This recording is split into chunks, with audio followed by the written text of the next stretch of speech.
test. Right, so I think that fixed it.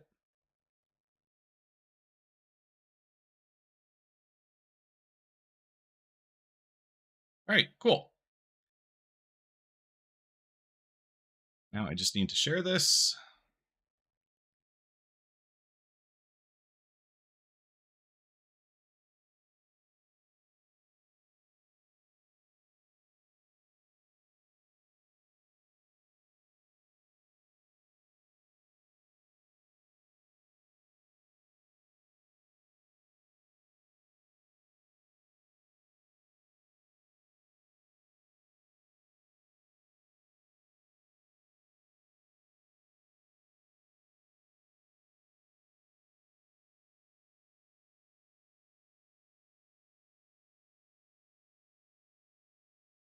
Welcome, viewers. Thank you for being here, and thank you for being patient while we troubleshoot. Whew. We are in 3.18.1, and we are playing with the new PTU.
There we go. All right. I don't know why that wasn't popping up, but that should be what's actually showing the.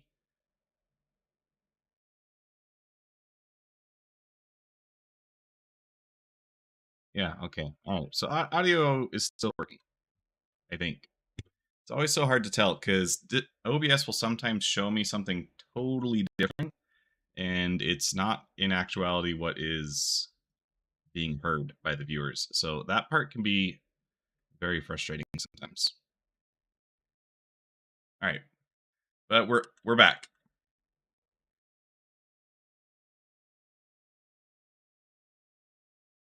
So something I've noticed is seems like the waypoints disappear. Sometimes they come back.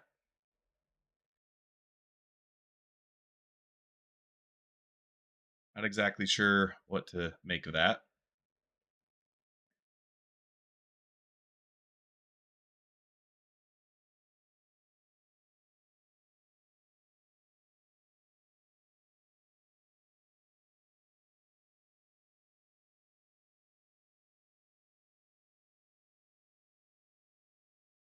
And we are, of course, flying the Scorpius. Got the default skin on at the moment. And it looks like, what is that poking through the bottom there? Something's going on. You know what? That's probably the. So I've got the Artemex set on. Whoa, that's getting real close.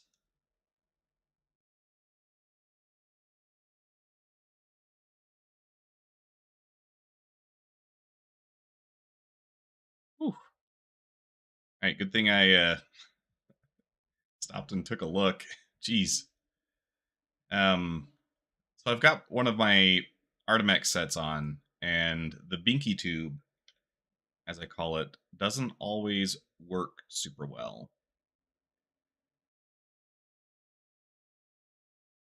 It seems to have quite a few issues.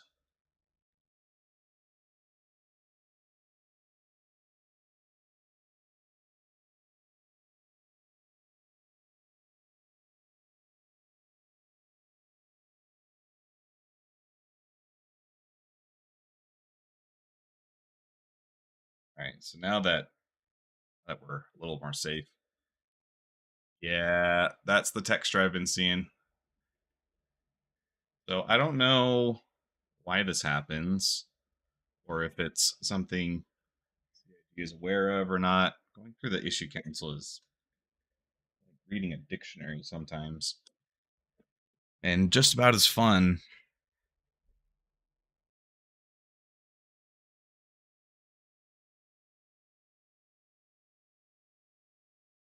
See, it's this Artemex has this binky tube, and it's supposed to connect to the chin strap there, but when it gets disconnected, it does all kinds of weird things.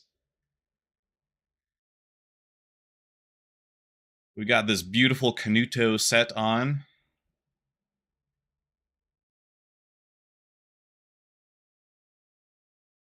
And I'm actually hoping to just get some more close quarter options while I'm down here, and hopefully a different scope for this.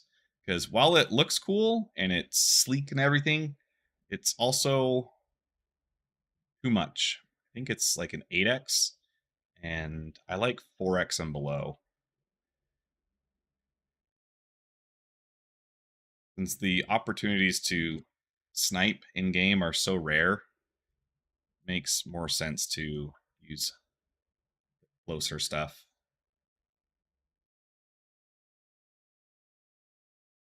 Looks like we got one guard still alive. Oh, helicopter. You guys might be able to pinpoint my IRL location based on a helicopter.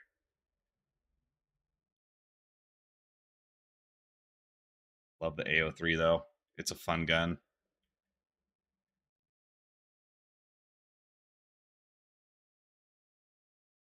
Come on. That should have been a hit.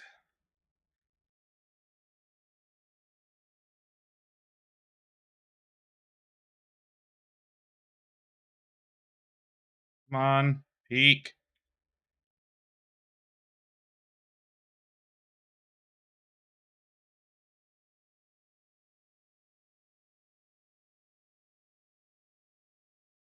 There we go. Now he's dead. Running this alone, and the server, when it's running at 10 FPS or above, it can get challenging really quick.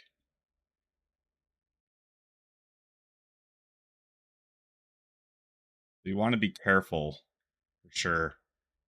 Oh, there's some guys.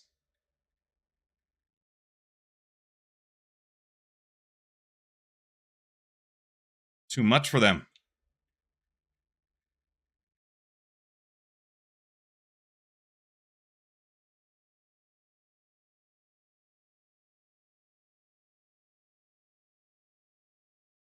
Oh, that's not working.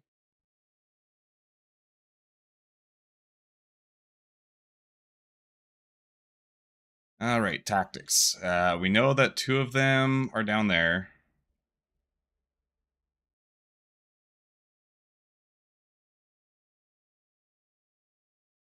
3 bullets left. I can get this guy to come out.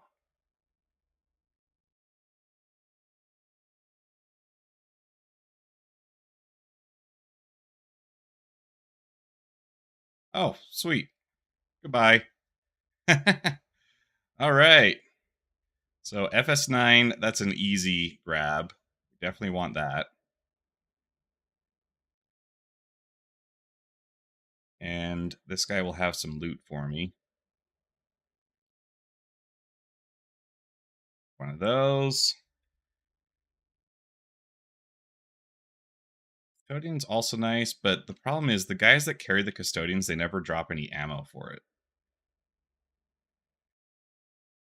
So probably better just sticking with the FS9.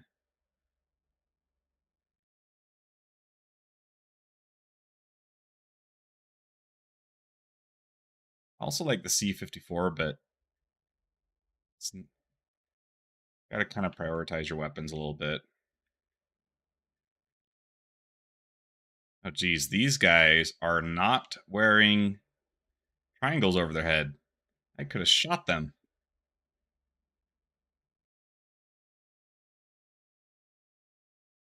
I very rarely ever actually take on the illegal missions, but I end up going to prison plenty on my own, regardless, just because you run into friendlies who look like enemies. Oh, this one's going to have a med gun in it, please. Thank you. Don't mind if I do.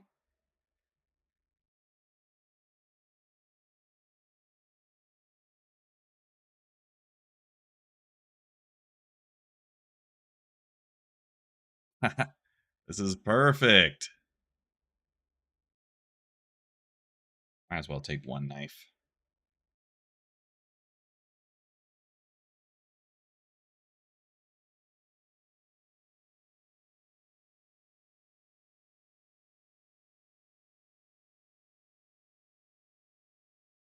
You don't need more multi-tools.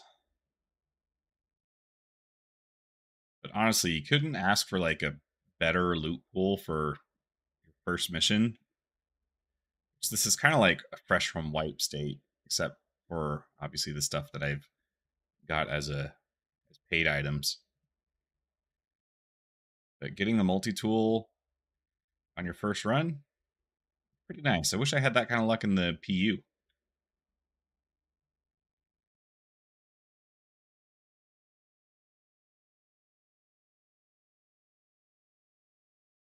And the timer that tells you if you're trespassing or not is actually really helpful. It is kind of annoying the way that it's constantly in the middle of the screen. They could probably move it off to the side and that'd be a little better. But having a clear representation of how long I've got to get this all taken care of, I rather like that. Now, this is a tough choice because I really like the S71, but I don't need an S71. I also have to remind myself that I am still just playing the PTU, and all of this stuff will be gone tomorrow. And you can get the S71 elsewhere. So, not as high demand for that.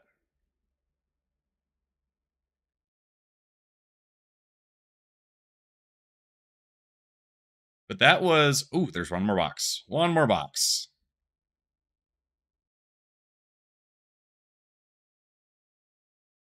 Mmm, that one's a pretty cool one too. I'll take that one though. That gamma, perfect. 4x sight. This is everything I wanted for my loadout. Yep, very nice. So I've got an FS9, got my AO3. Now I've got a better scope to put on both of them.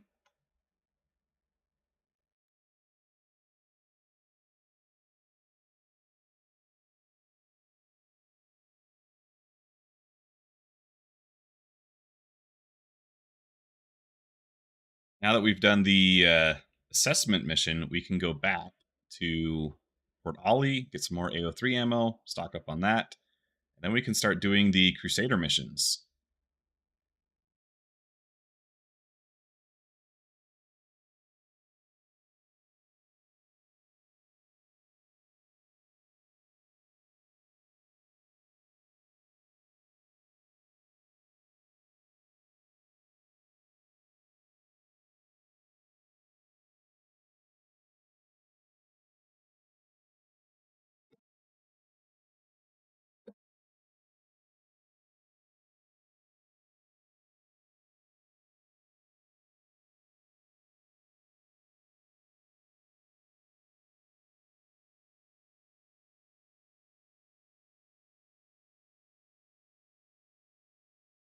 go. All right.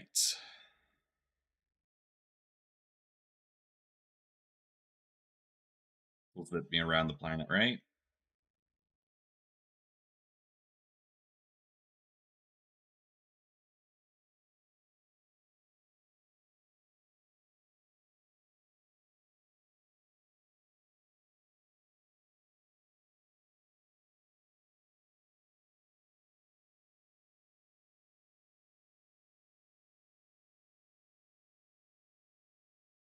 Okay. Just gonna set a course there then.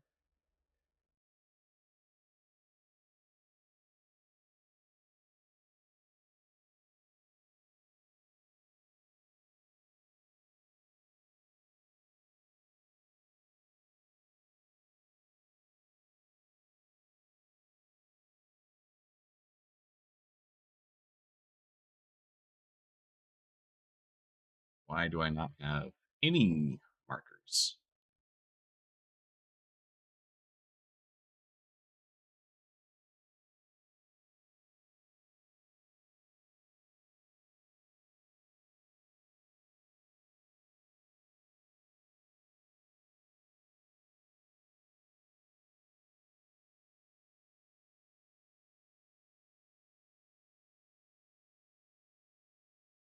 Hey, there's Port Olisar.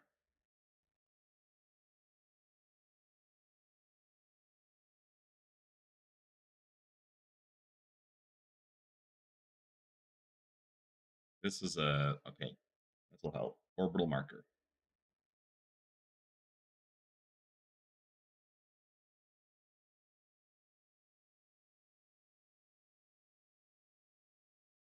Oops. Sorry, officer.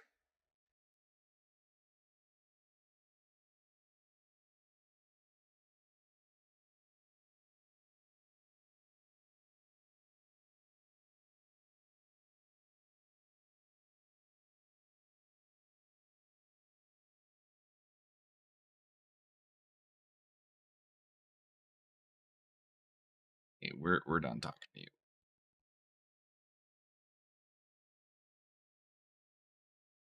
Now I should be able to plot a course to Port Ollie.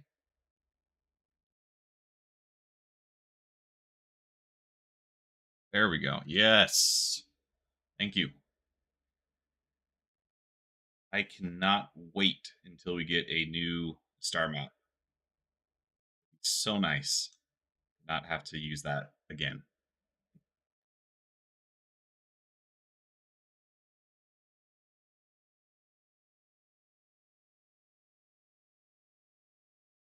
So a while ago, I got a longer cord for my headphones because the old one was starting to get like hard and like crusty.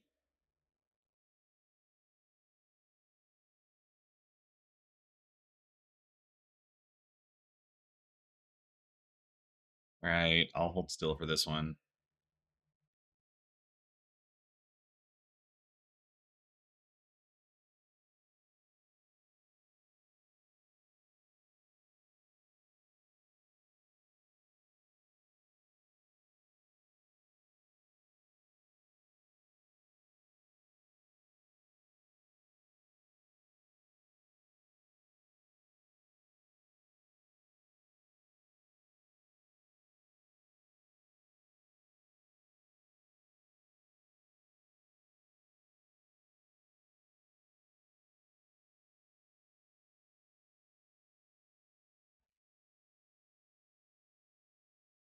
Good old Port Olisar.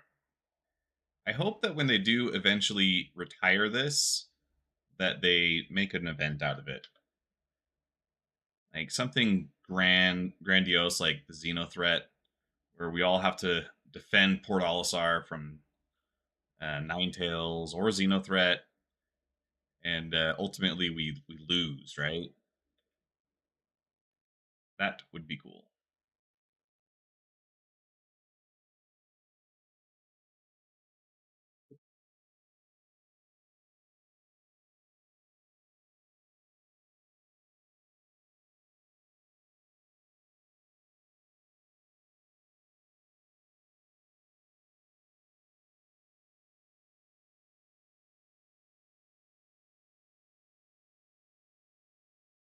Yeah, I, I definitely couldn't have done much worse, but it works.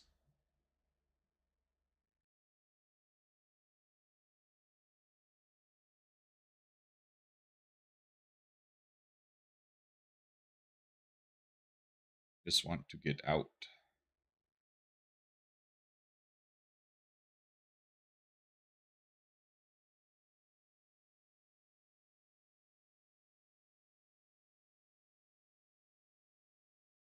Okay, I hear guns. I don't want to be near the guns.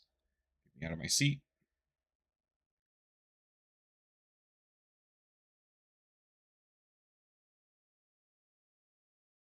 What are they shooting at?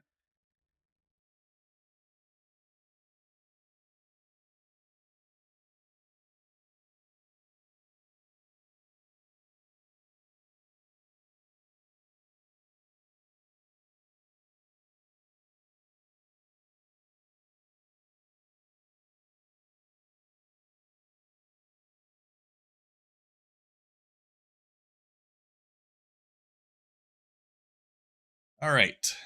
Oh, cool. I couldn't have picked that better myself. So I need AO3 ammo.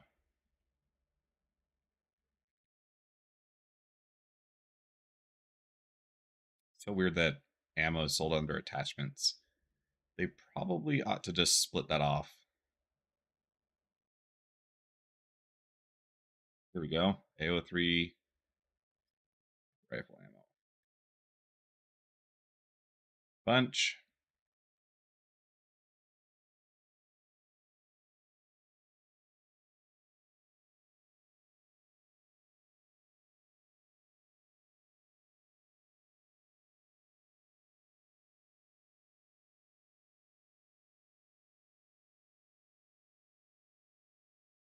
All right. That should do it.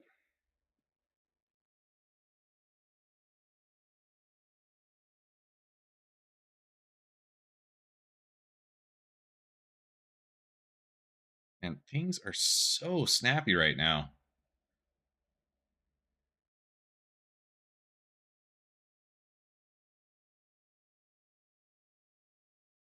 Got 4x on the AO3.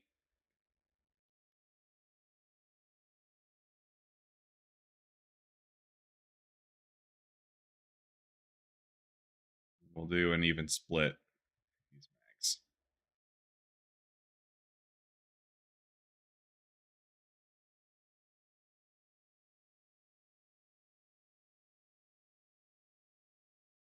Those.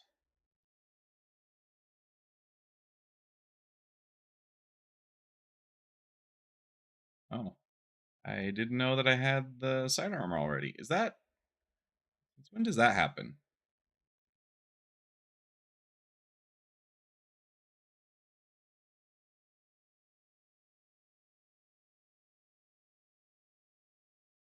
Do want to keep this on my person.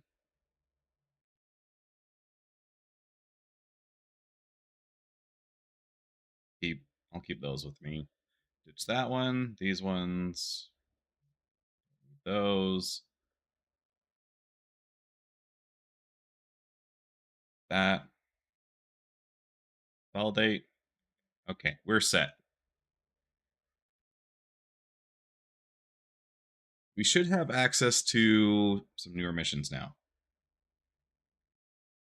Yes, this one. Like these ones.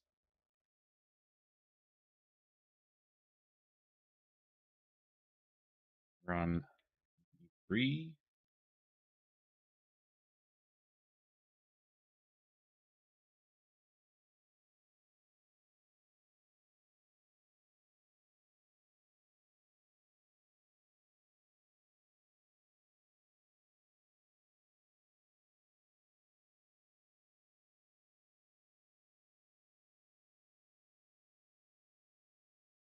Why am I running so slow?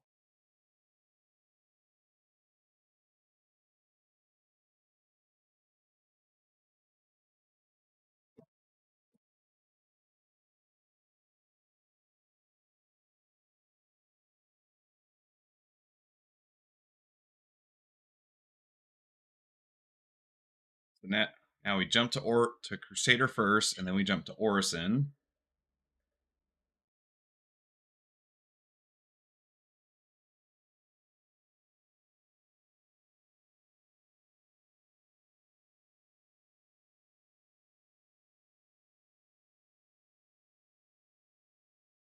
A little slow on the uptake there.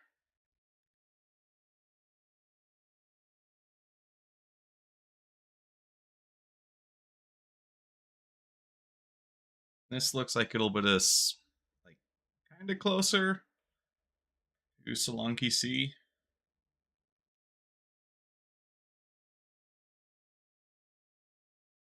I've been refining my tactic with these missions as of late. Before, what I was doing is, like most people, I think, starting at the top floor and then working my way down. Problem with that, when you use the elevator, you can't shoot at the enemies from inside the elevator. There's something going on with the elevator door where it's blocking your shots. So that was causing me to die quite a bit. And my method of getting past that issue was really just to run past the guys and get outside. And then hopefully I would be outside of the building, shooting back into the building before they would kind of like catch up on the server side. But then I realized, well, I can just land at the bottom, take those guys out first, and then I can handle the top floors. So a lot easier that way. In the sense that I don't have to worry so much about the server stability. Then also, when you come out of that elevator, oftentimes you're looking at the fruit smoothie bar, and there's almost always a guy hiding right behind that, and he is primed, ready to take you out. So if the server is responsive and he manages to shoot you, you're just toast. There's very little time to react. In my effort to be the world's best mercenary and Star Citizen, been working on my tactics a bit to figure out the most efficient way to take these missions on.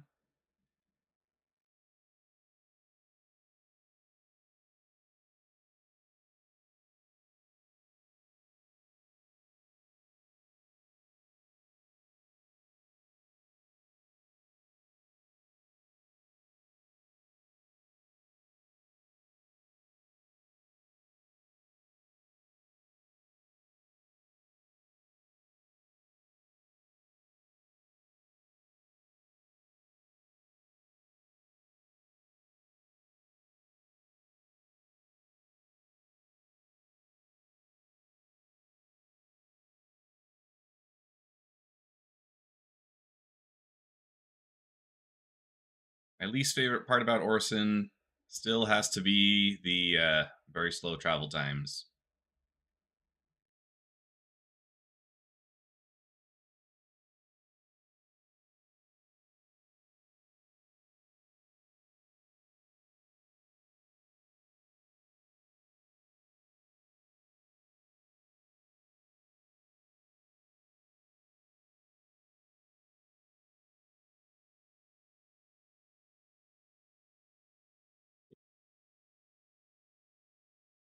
Thank you for your patience.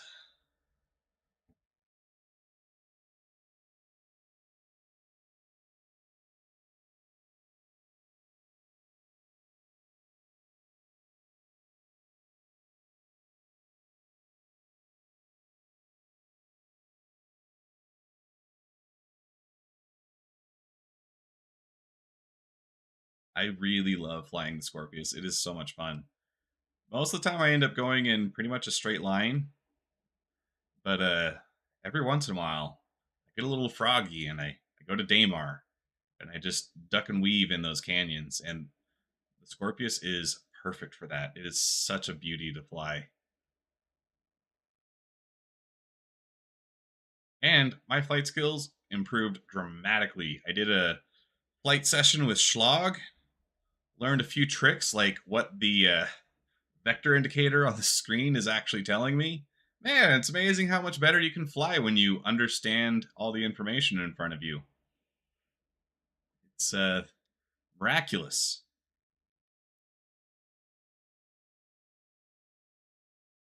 Which actually reminds me, I need to change the settings that always stays on.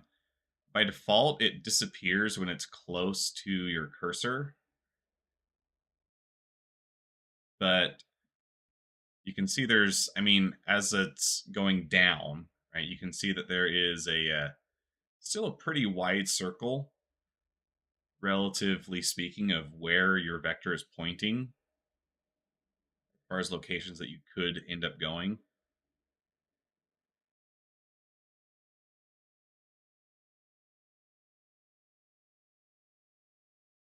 And it's just a lot easier to track when you have it always on, but I'll, I'll, I'll play with settings later.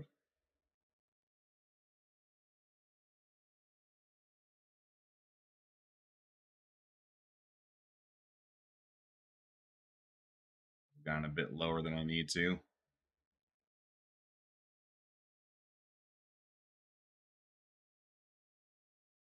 Now, one thing that the Scorpius is not good for is actually taking out ground targets. It is doggy for that. It is terrible. Big problem is the four wings that I've got make a pretty wide cone of convergence for my weapons.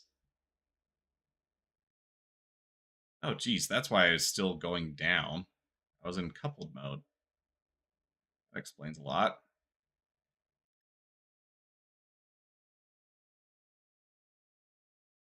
Right.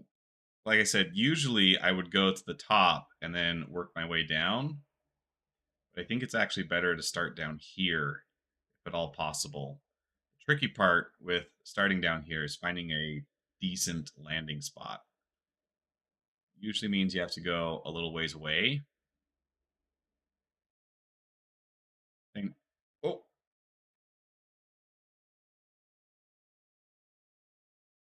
and those four wings.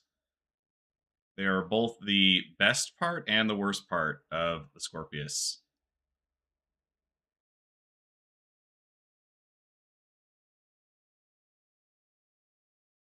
Do a little better, can't we?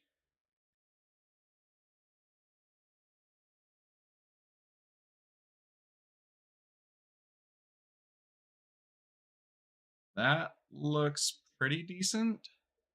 Is that going to risky? See if I can give myself a little more room for that ladder. I think that's better.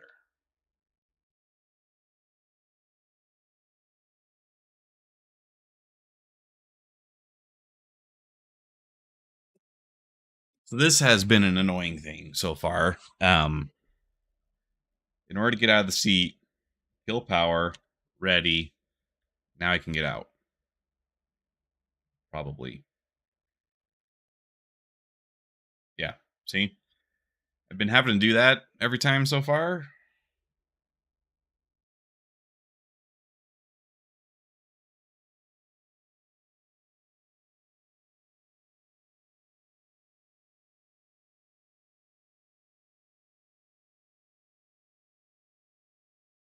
All right. This is the building.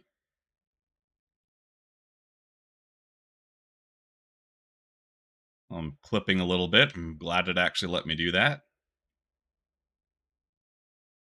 Hopefully that doesn't spell any trouble for me when I try to take off.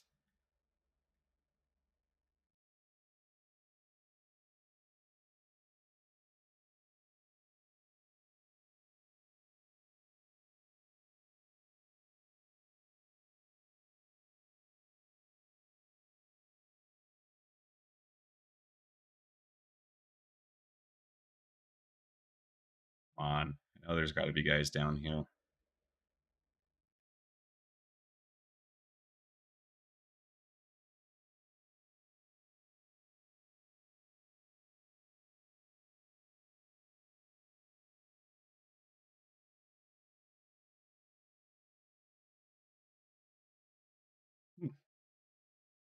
They're all dead.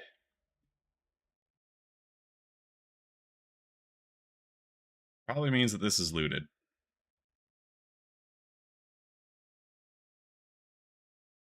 No, it does not actually.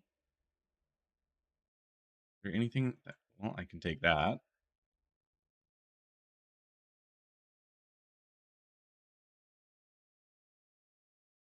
Not really helpful. And PTU going to go away anyways. Yep. Okay. All right.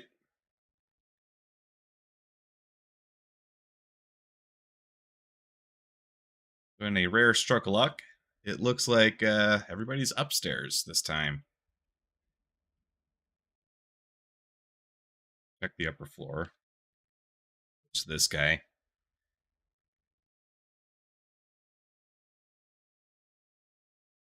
I really hope they're not on this floor.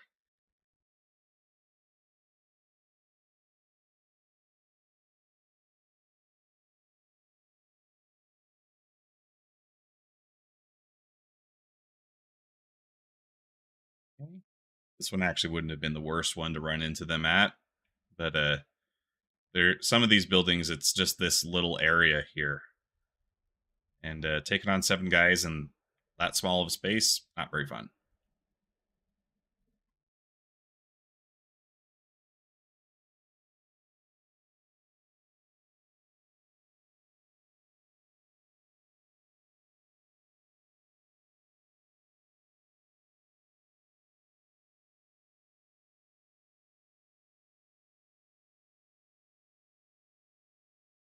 Definitely guys up here.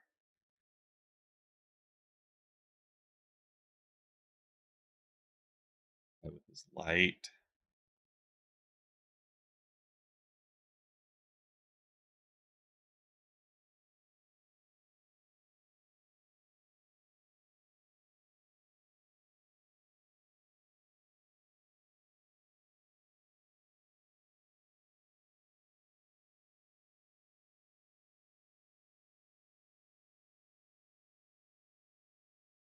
Whew.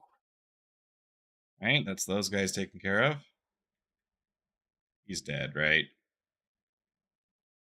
And no springing back into life. You're dead. Time to lay down. Take a really long nap.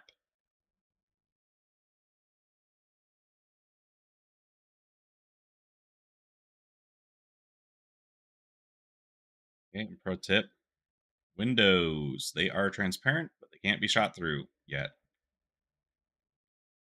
There's one guy hanging out in the bar there for sure. Oh, there's another guy there ish.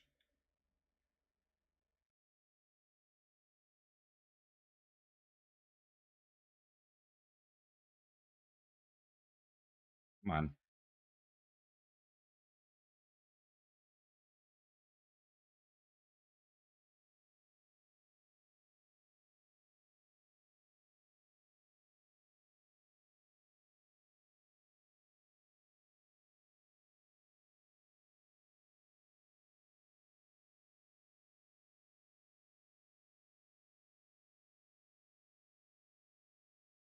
Goodbye.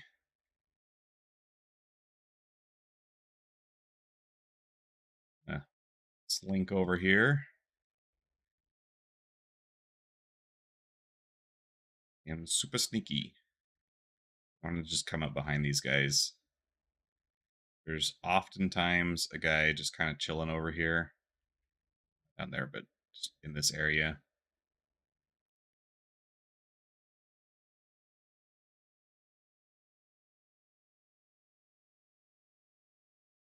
And I've been really enjoying these Orison platform missions because they're a challenge that you don't get from the bunker missions.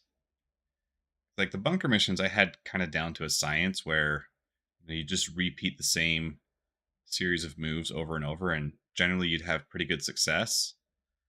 Can't really do that here.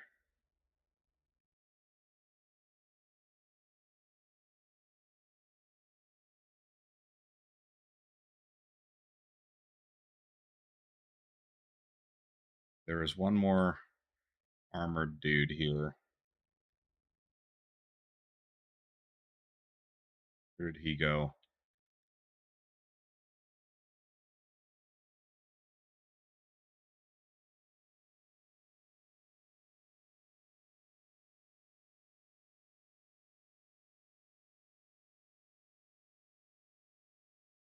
Oh.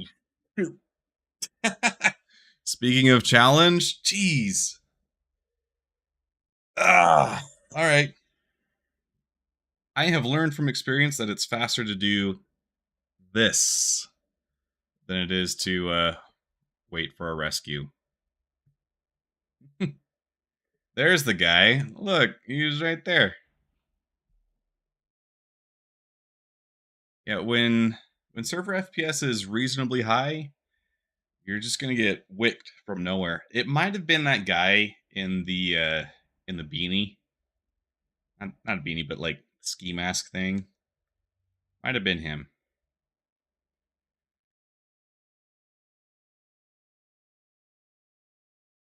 All right, it looks like it did in fact create a body for me, so that's good. And let's see, Crusader atmospheres breathe. You know what? I am just gonna.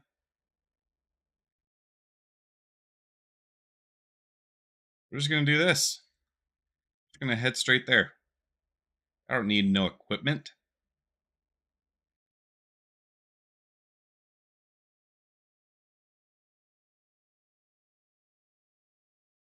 My plan is I'm going to recover what I lost just now.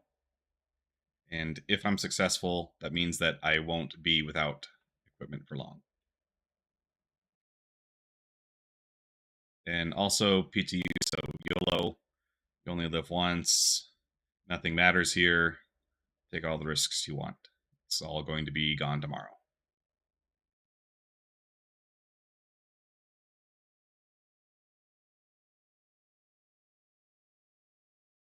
But since I do actually have a corpse, I should be able to just transfer my undersuit once I get there.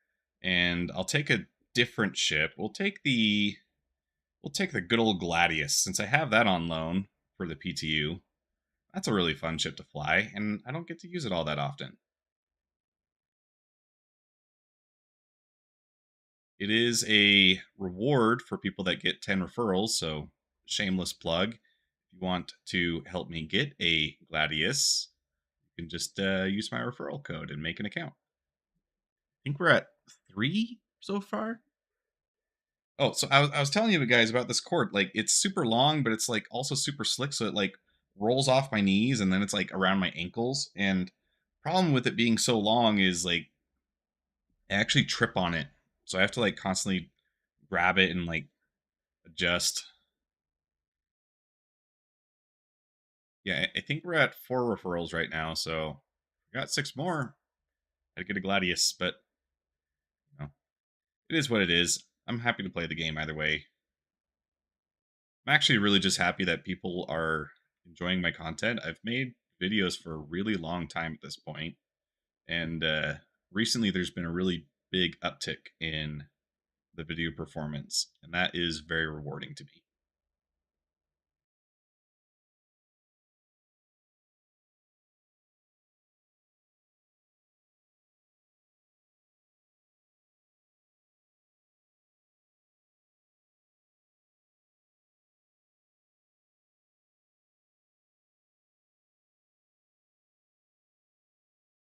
Cool thing about the Gladius as opposed to the Scorpius is it's going to have a much tighter cone of fire. So it's if you're solo, it's probably a better ship for these kinds of missions as opposed to the Scorpius, just because you can use it more easily for the ground targets. I think what I would recommend is like the perfect ship. I mean, the Carrack is always pretty good just because it does have the med bay. The Anvil Pisces, the rescue version, is also a pretty good option though, because that has a albeit smaller med bay, but it's also a smaller ship overall, so it's a lot easier to work with. Cutlass Red is another really good option.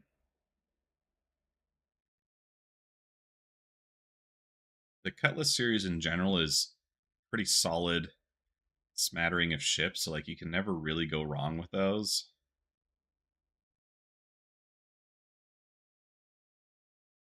And the ideal ship is probably one of those though. A Pisces if you're alone, and then a Cutlass if you're with friends, or you want to be able to bring more stuff with you. I mean, with that one, you can obviously bring a vehicle, which is really handy when you need to avoid turret fire from a ground base.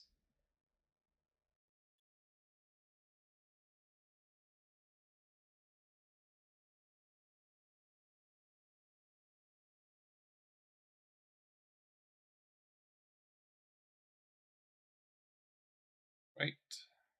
Open the door. Buttons have been a little derpy as of late. You kind of have to double tap them, I've been noticing. But still, I mean, how's a solid 50 frames per second going? 45, I guess, but still, compared to what I usually get in Star Citizen, this feels really smooth. Please let me out.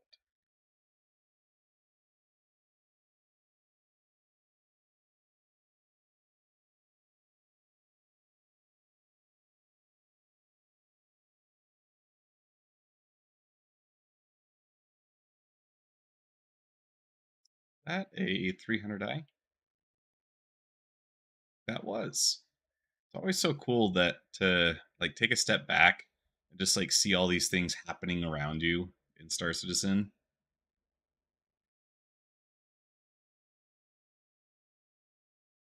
All right.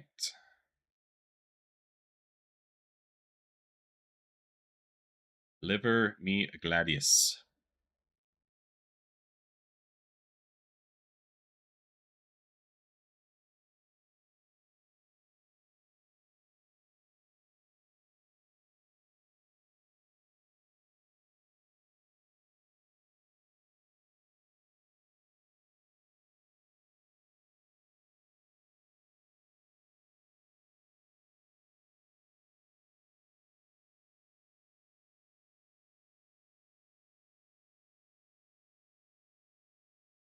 Okay. Much faster than things are currently working in the PU.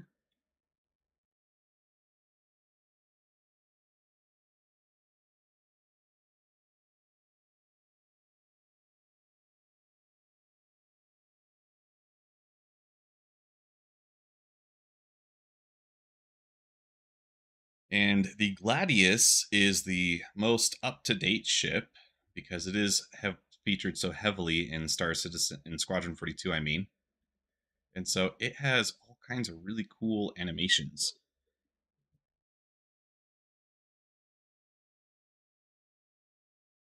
that are not working so well at the moment. Hopefully, this one still works. Yeah, see that? I'm like hitting buttons and stuff. I think that's so cool.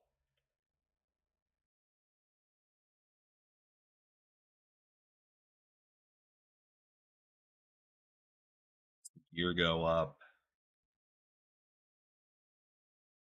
If you are not subscribed, you definitely should be. I do have a surprise coming up with a Gladius, and it is not in Star Citizen.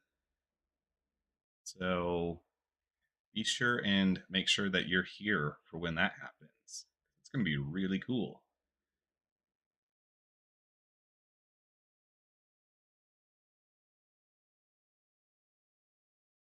Wonder how different this ship is going to feel once it has control surfaces in game.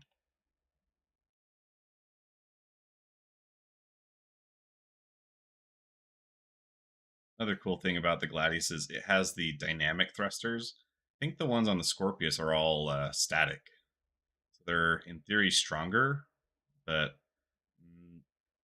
cuts down your agility a little bit, is my understanding. I don't know. Someone can correct me on that.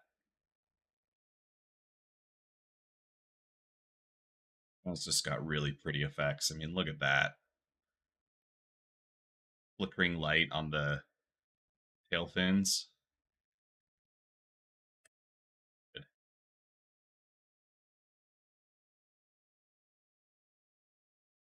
This one came with 3 Panthers. I thought it came with a GAT on the nose. Maybe it's just this version. I don't know what version I have. Just whatever they gave all the PTU testers.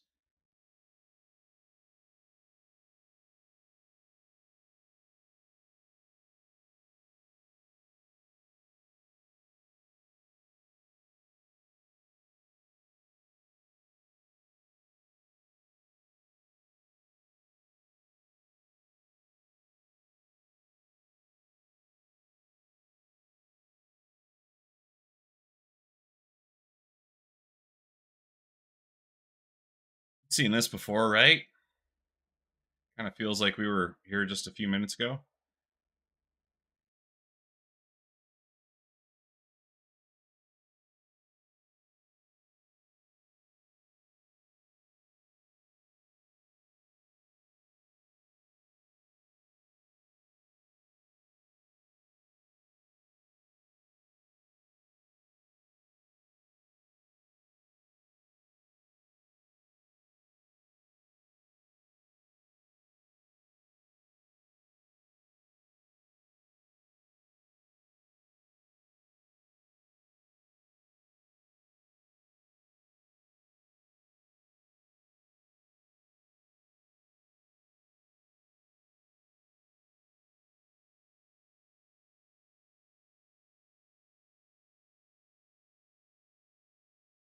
Oh. So, if there's a lesson to be learned, I think it was take things a little slower and don't turn your back on the enemy. I'm pretty sure it was a ski mask guy that got me. I don't know where the armored dude went. I was looking for him, but the problem is I got so fixated on that guy that I totally ignored the other guy. But they are not going to be ready for what I've got prepared for them because with this, I'll be able to just hit them with the nose cannon. It's going to be so much easier.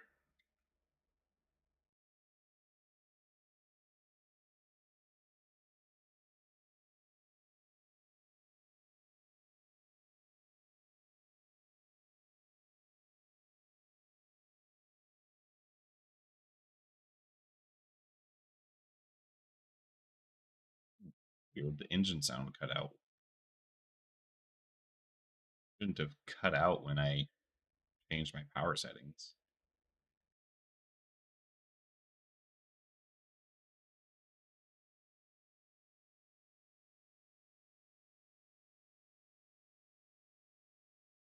Odd. Maybe it's something to do with elevation because I did come up in elevation a little bit too. Still well within the atmosphere, aren't I?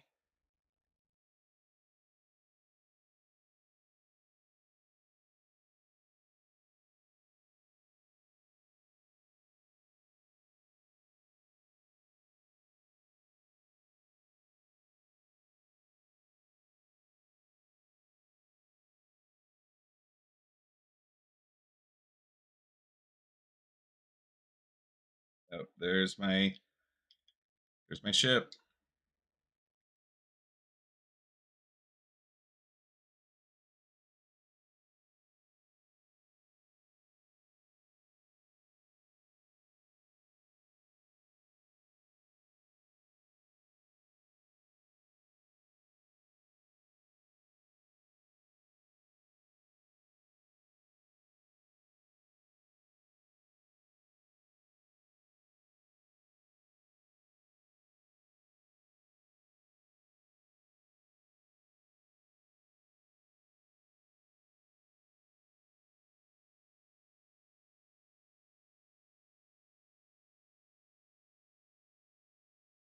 Okay, another complaint about the Scorpius, it does not have bright headlights. They're very dark. Is that something? Oh, hello. Remember me? I remember you. Okay, I can't see. Goodbye.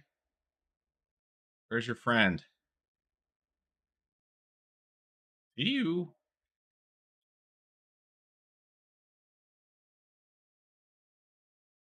Yep, he's down. You want some more, do you?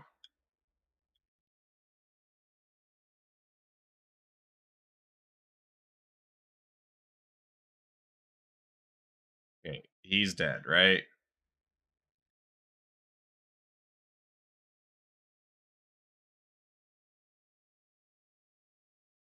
One more guy though. Oh, he's not dead. He is very resilient. Okay, now he's dead, right?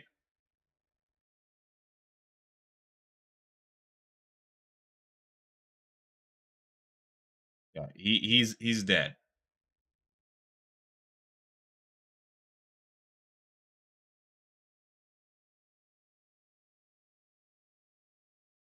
Okay, where is?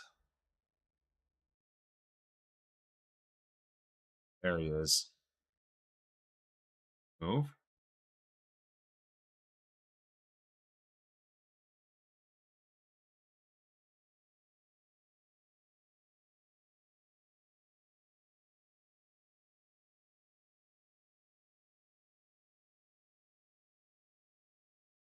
No, you're dead. What are you doing? Okay.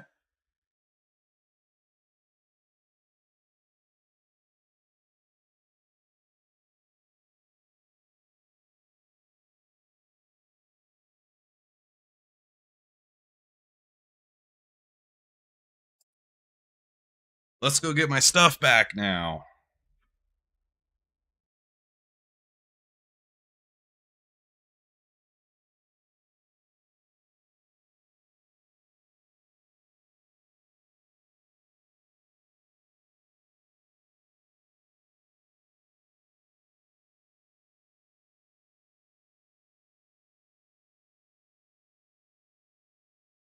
Hello, good looking. How you doing? Okay, now you guys see the binky tube is attached here, right? Everything looks good. It's gonna break as soon as I put it on. Okay, maybe not yet, but it will.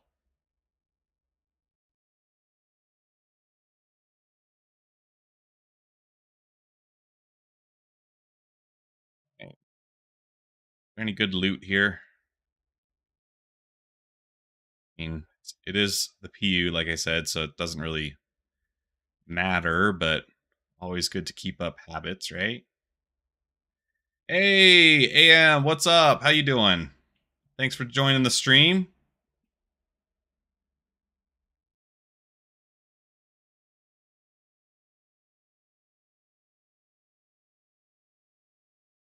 We are doing some testing of 3.18.1. So we're playing in the PTU at the moment.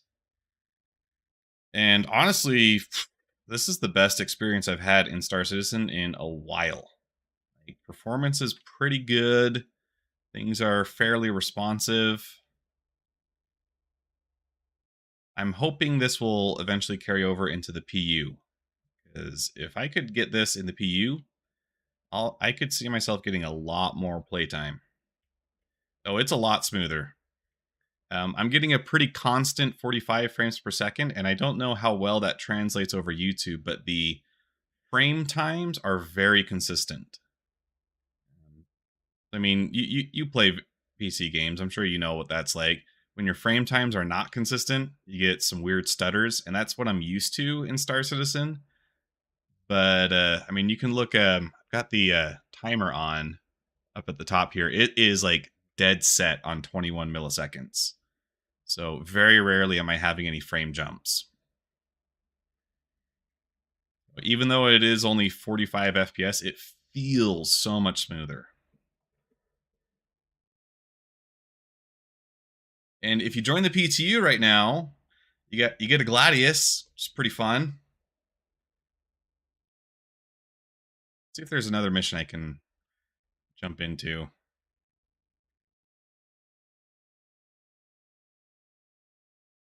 I don't want to do this one. You can do this one. Bunker mission.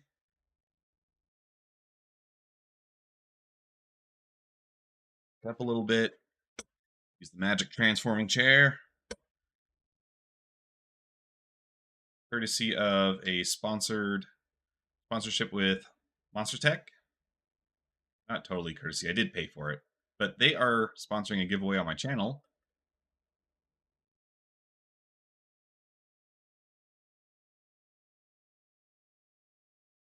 Biggest improvement in 3.18 is that the ceiling for Orson is so much lower. It used to be 140 kilometers, I believe, Now it's like 90 something, and that makes a really big difference. It literally cuts your land and takeoff times in Orison well in half.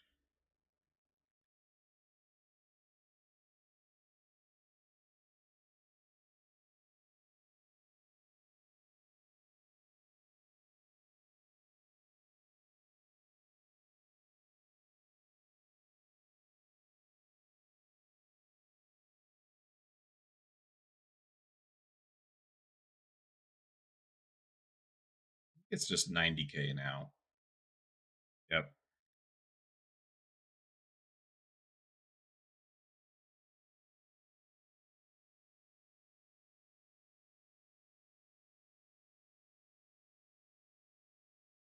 To get a haircut.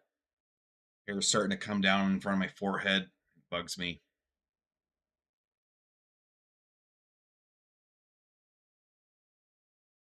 Maybe I'll just let my hair grow really long and I'll just be the next moist critical and just join the clone family.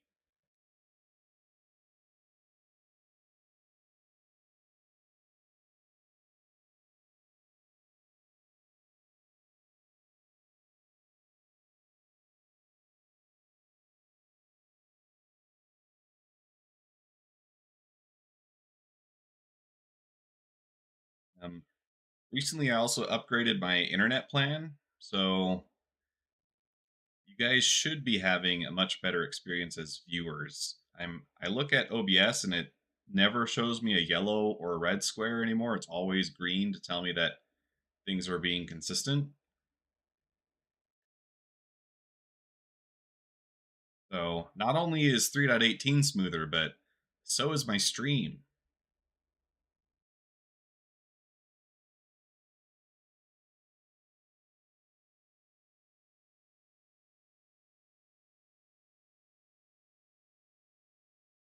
Star Citizen really is just a beautiful game. I'm gonna turn this fan off. It keeps blowing on my nose and making me itch.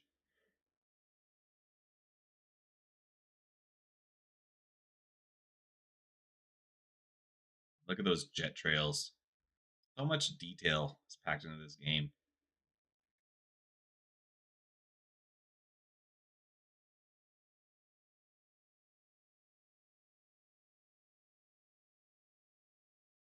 All right, so here's a cool trick.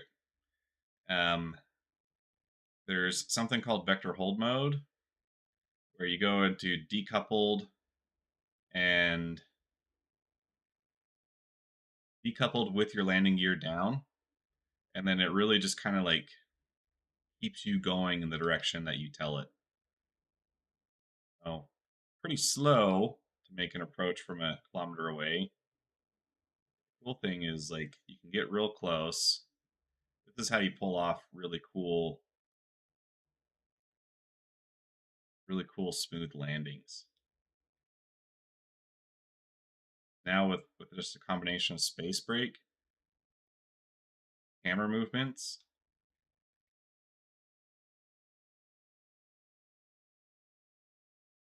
get a really smooth. Yeah, that makes me look like I know what I'm doing.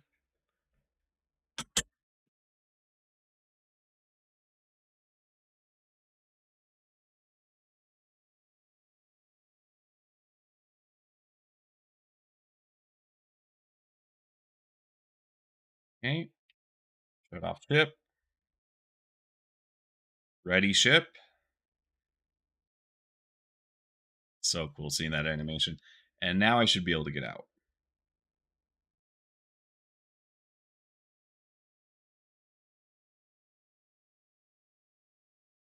See? Yeah, that seems to have done it.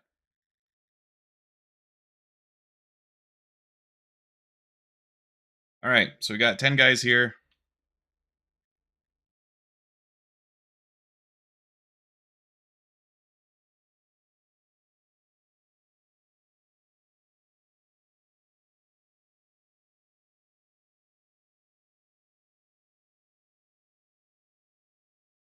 And it's hard to put my thumb on it, but something just feels so much nicer when 3.18 is running well.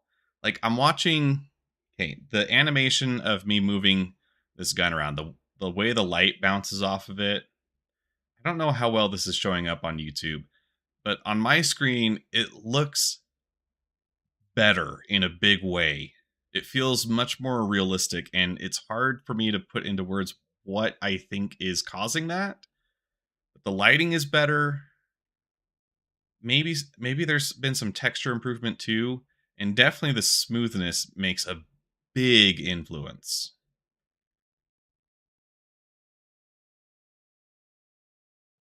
Clearly, we do have some allies down here. Let's see how long they last. Trouble with the ally marker is it's not super consistent, so you still have to do a PID, friend or foe.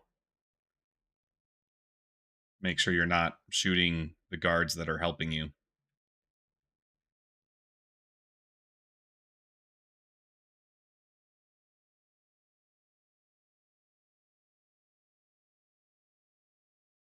Pretty sure that's a bad guy. Okay, no crime stat yet, so guessing that was a bad guy.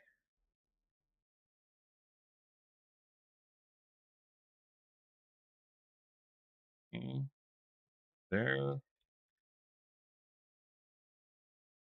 there, that.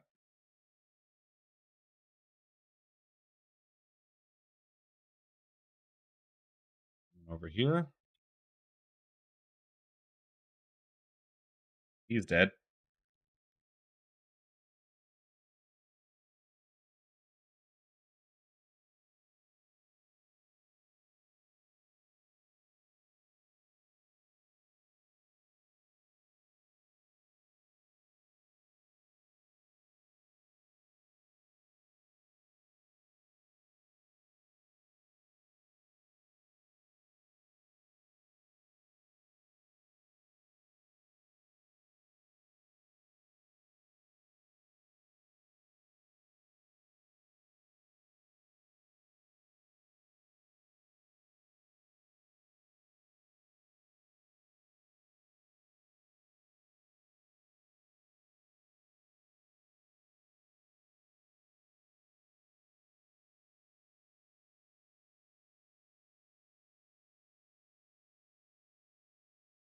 There's another guy moving on me over here.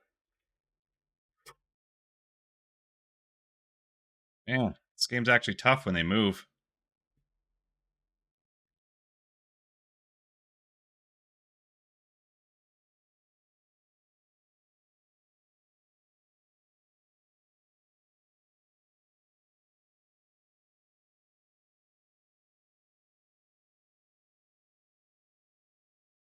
Okay, we're good over here.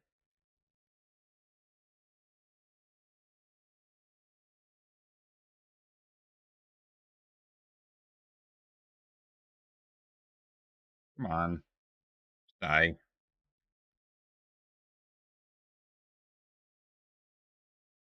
Okay, one more left somewhere. Probably over there.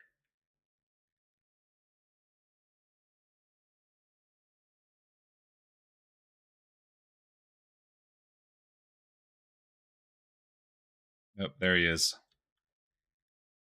All right. Get anything good from this?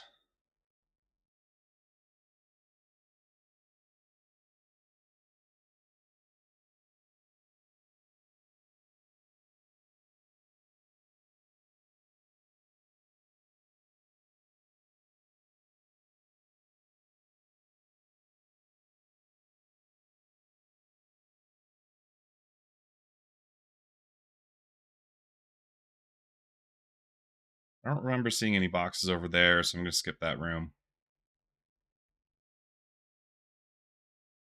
Yeah, this bunker was pretty empty. I'm guessing these are all just basic Ninetales armor sets. Player left behind.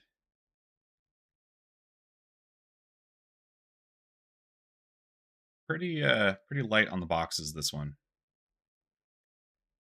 There's this. Ah, see, Binky Tube's at it again.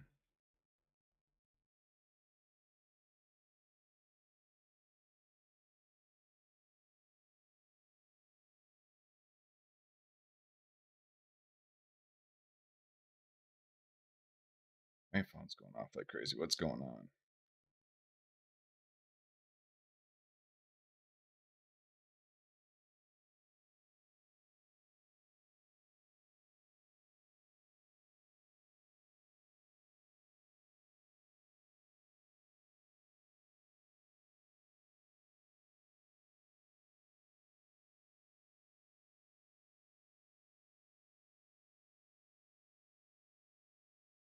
All right. There you go. That's how to bunker 101. Wait, what ship was this? I'm guessing. Oh, that's a Cutlass, right? Well, dude, you should get on the PTU. This is the smoothest Star Citizen has ever been.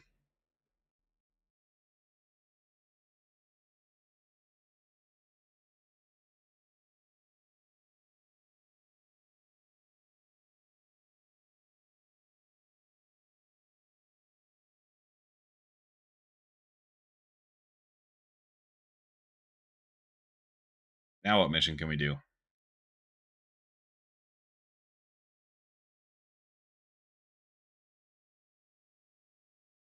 Don't really want to go down the bounty hunter route. Another raid. Do a raid.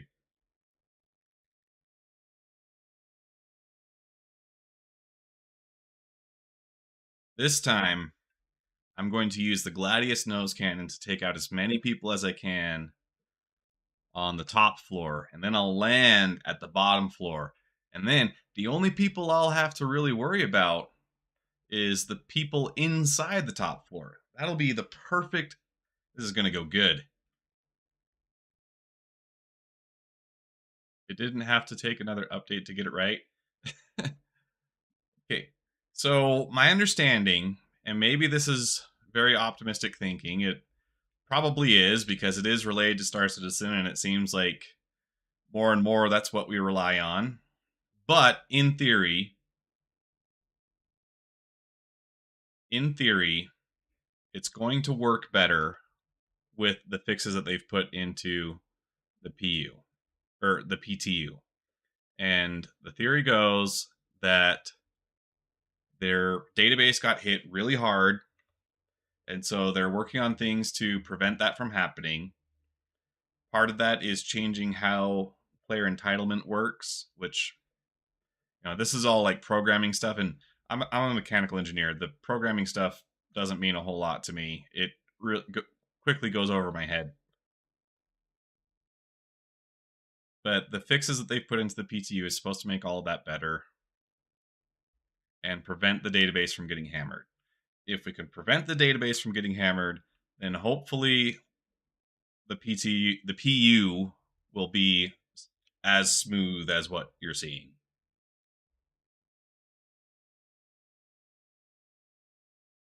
But it's also easier than ever to actually participate in the PTU. I remember back in the good old days, I swear it used to be that it was 2 different launchers. And that was a huge turnoff for getting someone like me to play. But now it's the same launcher, you just click which version you want to play, and you can switch between them super fast. I was playing on the PU earlier, and here I am on the PTU the same day. Well, that has all gotten a lot better, and it's a lot easier to be a participant now.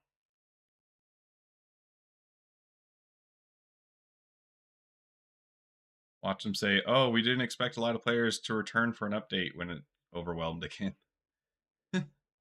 I mean, hopefully not. Hopefully 3.18 has been a lot of lessons learned. It's probably going to be like this again when we get to 4.0. Hate to say it, but it just seems like that's probably what's going to happen because 4.0 is going to be some pretty groundbreaking changes. if they're able to achieve everything that they're talking about.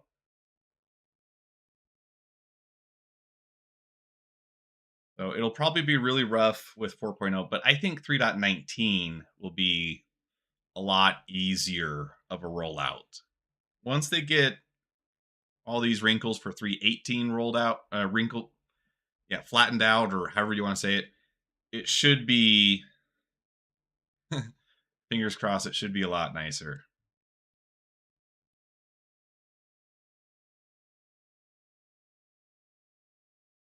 But I mean, as far as problems to have, having too many players want to play your game is kind of the best one, right?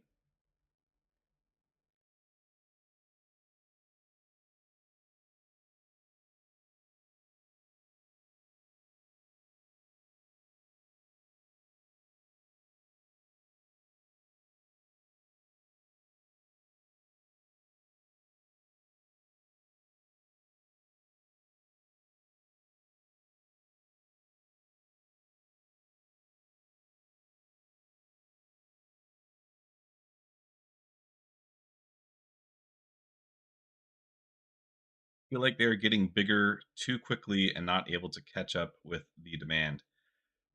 That may be part of it too, because it wasn't that long ago that, Level Cap Gaming, for instance, who is a huge channel, he wasn't really making content for Star Citizen. I think he did a few retrospective looks at it, but not nearly to the level that he is nowadays. Now he's pretty consistently making content. So I think people like him are definitely exposing a lot more people to Star Citizen and kind of getting them to see, like, yeah, this game is, it's still a buggy alpha, but there's a lot that you can do with it today. And I think that more people are jumping on, which is good, but that it does come with its own unique challenges. You do have to be able to accommodate all those players. And 3.18 being as big of a patch as it was, I think it really did kind of blow people away how much people were coming back. Because I mean, just within our own organization, I know a lot of people stopped playing in like 3.17.5 because they knew that a wipe was coming. So it's like, well, I mean, it's so close to the next wipe. I may as well just save my efforts, which I don't fault people for thinking that, but I think that there was probably a lot of players doing the same kind of thing. And so the numbers at the initial launch of 3.18 were probably artificially spiked because of that, because it's just lots of people coming back that haven't played in a while. And you have new players. It's like a new good point to jump in.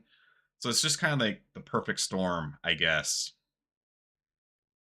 Which again, maybe that's just hopeful thinking.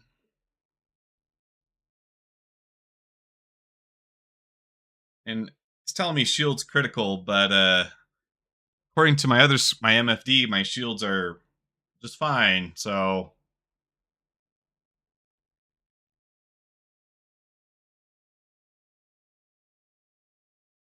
for the people that are watching right now, I'm actually going to give away the giveaway information right now, and then I'm going to keep playing for a little bit. So if you guys have gotten used to just skipping to the end to see the secret word, pulling a fast one on you. But today's secret word for the Monster Tech giveaway will be Shields Critical, because that is the bug that I have on screen right now. What are we giving away, you ask? Well, Monster Tech has sponsored a giveaway on my channel for a set of chair or desk mounts. Each video that I upload, including my live streams, is another opportunity to win. And all you have to do to participate is be a subscriber and comment on my videos using that corresponding secret word. Since it is a live stream, you're going to have to jump back in after this has uploaded as a VOD and comment with today's secret word, which again is Shields Critical. So leave a comment incorporating that somehow, and you'll be entered to win. I am a huge fan of Monster Tech products. This chair that I'm using that you've been seeing me transform over and over has been a huge boon to being a Star Citizen player. I'm really happy with it. And if you want your own chance to win a set of chair desk mounts, there you go. Also, we have a 5% off discount. So if you use code oddjob at checkout, you can get 5% off your order. But see, Neftali, you're going to have to come back and comment Shields Critical after this is turned into a VOD, because otherwise I won't be able to use it in the sort for the giveaway. So once the stream ends, you just basically reload the page. It'll then be a video at that point, and you can just leave a comment like you would on any other YouTube video.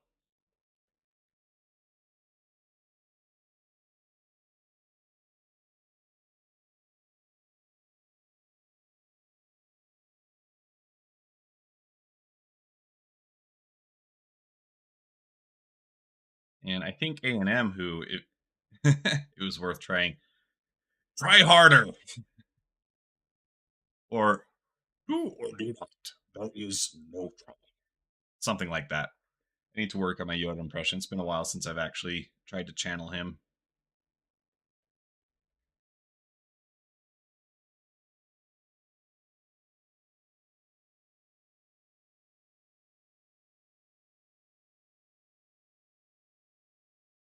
Don't leave yet. I just I think I've got another 20 minutes. I'm gonna be done at 8 o'clock my time. It's currently 7:36.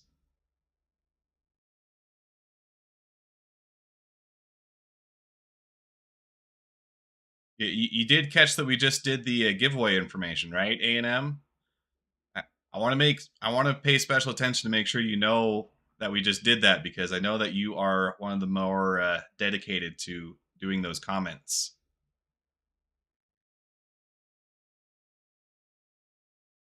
Anyway, he's gonna hit the gym. See you later. Yeah, go get those gains, Neftali. Got to make the org proud. I'm going to be working on a different kind of gains in just a minute. I'm going to gain some carbohydrates.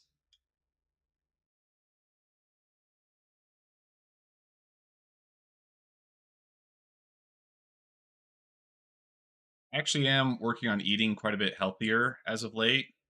My doctor wants me to eat 150 grams of protein every day, which, in case you didn't know, that is a ton of protein. It's like a half a Costco chicken every day. So I am a one-man army massacring fleets of chickens.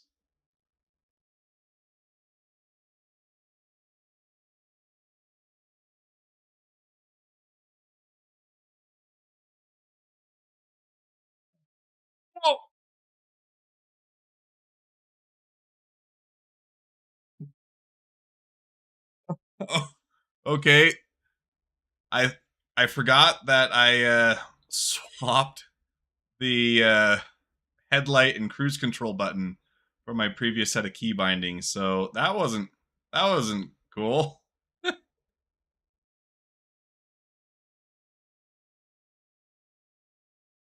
So okay, so getting 150 grams of protein in a day. Big one is Costco chickens. That's a pretty inexpensive one, and they actually taste good. So I mean, it's not a bad option, but you do end up eating a ton of chicken. And then I mean, protein shakes.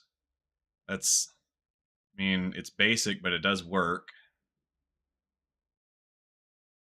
Oh, see, I haven't seen a building layout like this.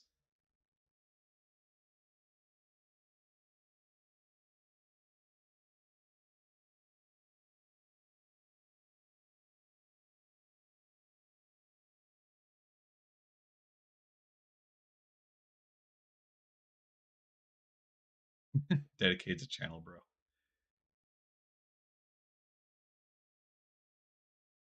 Just we're all eventually going to be the most swole org in Star Citizen. Nice. How are you liking your chair so far? Which one did you get? Like material and stuff. I myself am using the black Cordura. Um, in Utah, it tends to get a little toasty. So I thought that that would be a better choice as opposed to something like leather.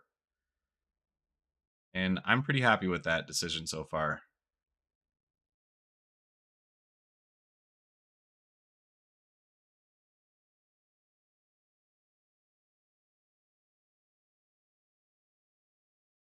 I'm curious too, because they do have the cheaper fabric one, and I don't know how much of an advantage the Cordura is over that. I imagine it is some advantage, but I also can't imagine that it's too much because it is still. I mean, Cordura is just another kind of synthetic fabric. It can't be major, right? So I am kind of interested to see if people have bought the fabric ones to do like a long term retrospective and see if there's any big difference. The green one. All right. All right. The OD green.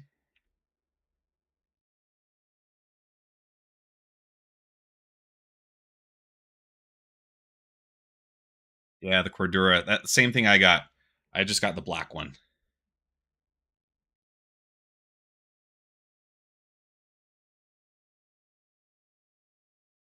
Well, who knows? Maybe you'll get lucky and you'll be our winner of the giveaway, and then you'll have a sweet set of mounts to use too.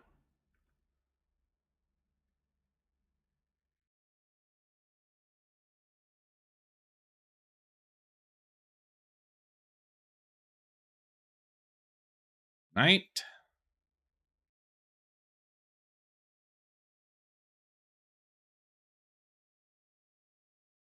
Night. It's much easier to get headshots with less desync.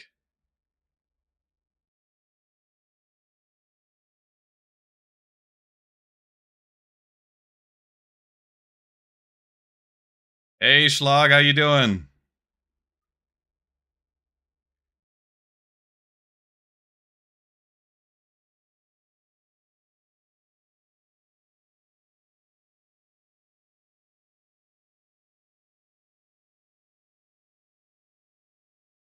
Okay, so everybody else is going to be downstairs probably.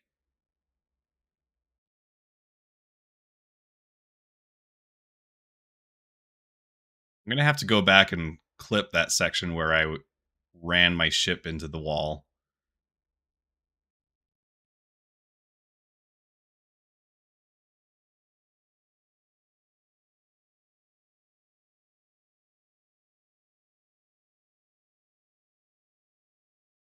Here's someone.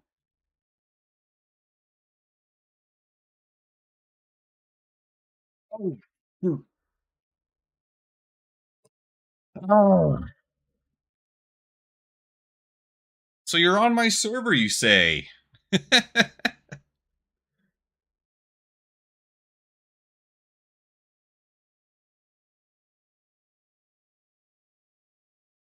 All right.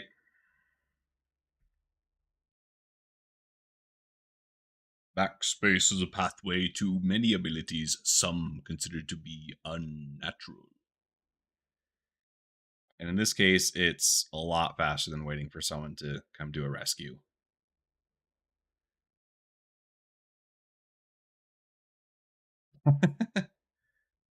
So you already had the mounts at that point, huh? Darn it.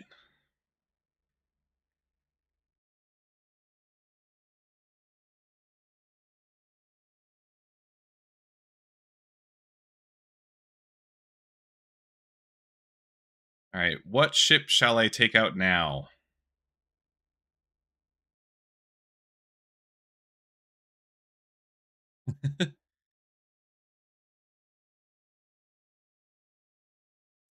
Yeah, they're actually pretty quick. If you're ordering just standard stuff from them, they get them out really just as fast as they can. Which, in your case, not the ideal situation. Um, at the same time, though, I wouldn't think it would be too expensive to get the hardware necessary to adapt a normal set of mounts. So maybe that's an option. Standard mounts for Verpals, okay. I mean, my mounts are still pretty similar to the stuff that they sell anyways. So you might be able to talk to them about like just buying the hardware to do a conversion, kind of compare and contrast what you have versus what mine is. I would imagine that they'd be willing to work with you on that.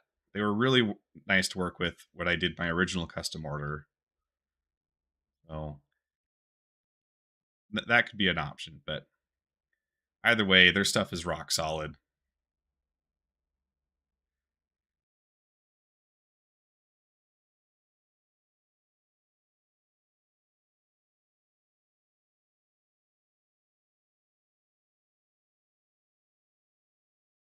So basically, I have two more pieces of extrusion that I know, and then, well, I'd have to go through my old video and take a look at their mounts online. But I really think we're talking a few lengths of extrusion, some angle brackets, and magnets and hinges. And you could probably just build this yourself if they give you the biggest thing to me was, I mean, I've built with aluminum extrusion before, and I only have like very basic woodworking tools in my own possession, so cutting them square and stuff like that is kind of a challenge.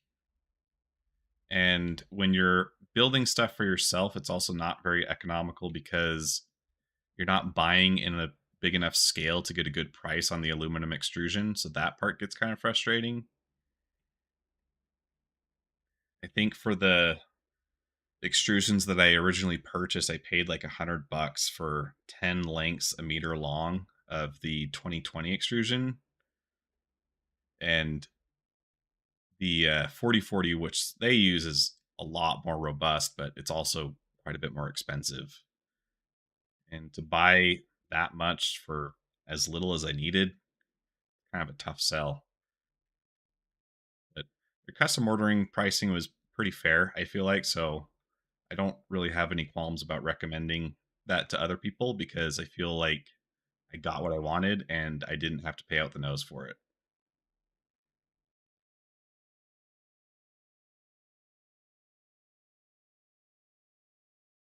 And the sales rep that was working with me, ooh, looked like we were bumping into that guy. The sales rep that was emailing me back and forth, he was like on it all the time. Every time I had a question, it was like the next day I had an email, which is pretty impressive when you consider that the dude's in Germany.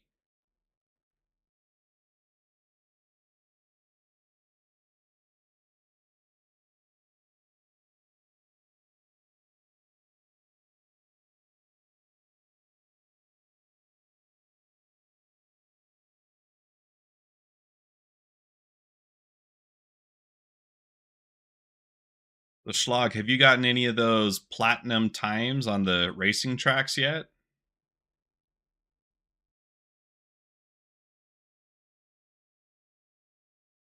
Yeah, so I did a custom.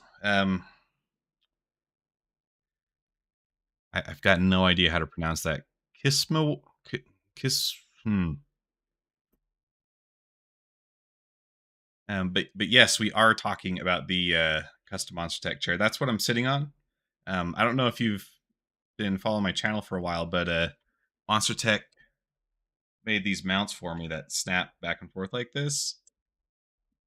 But pricing was great. I mean, I've looked at other custom options, and it quickly gets very expensive. Platinum on Lorville Circuit, Kaplan, and Miner's Lament. So you've been going pretty hard at the racing then. Kind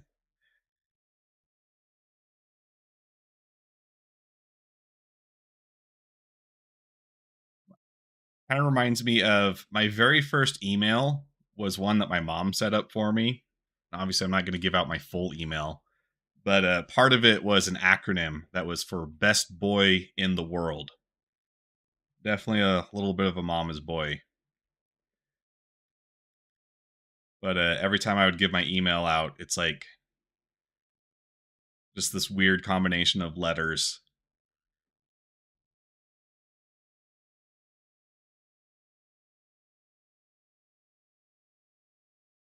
I really need to start dedicating the time to do racing. I feel like that's going to push my flight skills to the next level. I'm really looking forward to when they add all the tracks into the arena commander modes, because then I can really go at it, have the same experience as I would in the PU, but without all the downsides. Like, oh,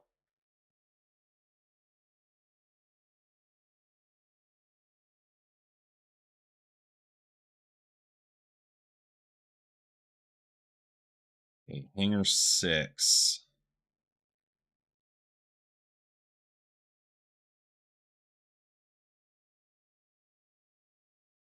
Uh, I think the one critique that I would have about the Monster Tech chair is um, the seat cushion is a little hard at times, and it doesn't grab my. Let's see, how do I say that in a way that doesn't sound super weird? I feel like I can slide a little easily, so I feel like if it had something to kind of like hold you into the seat a little more, um, like like they do it like when you're sitting on like a roller coaster and it's got the little mound that like keeps your hip from sliding forward. I think that that would be helpful, or something for like your tailbone to like grab onto.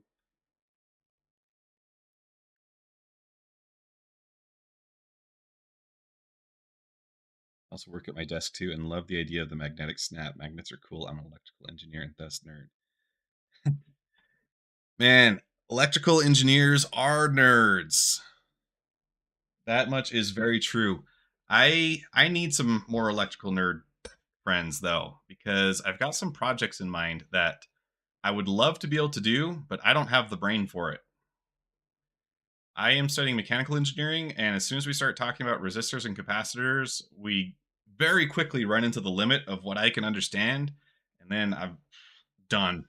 Goes way over my head. That and programming.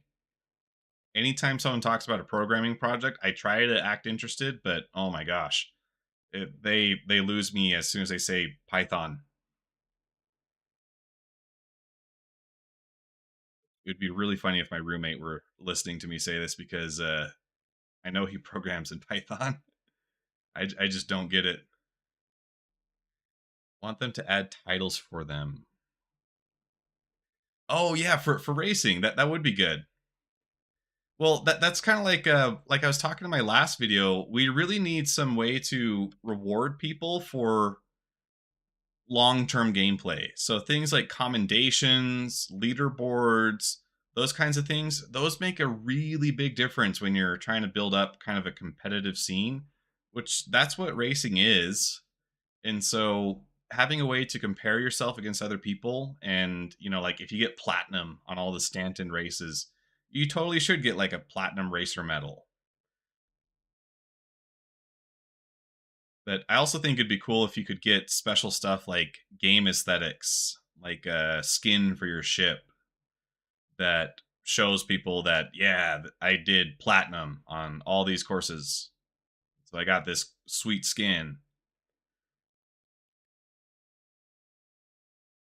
Like a Hoonigan style skin for the Gladius. That'd be sick.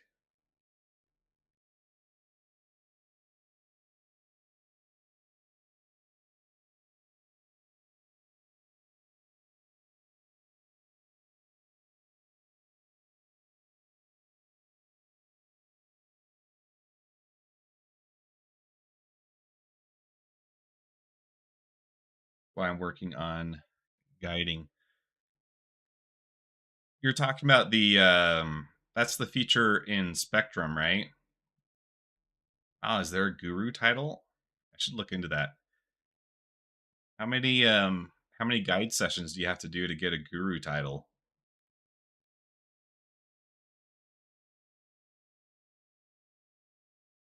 That'd be pretty cool bragging rights as a channel, because we do a lot of mercenary stuff as an org. So having the Guru Mercenary title, that'd be pretty sick. 150. Okay, I'm gonna have to start getting on that. In each category? How many categories are we talking?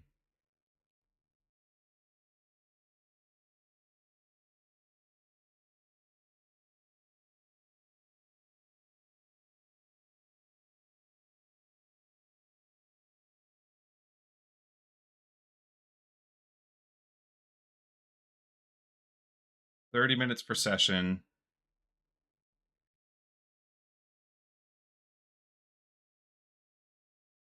Okay, hold on a minute. 150 times 30 minutes. That's 75 hours of playtime for a category.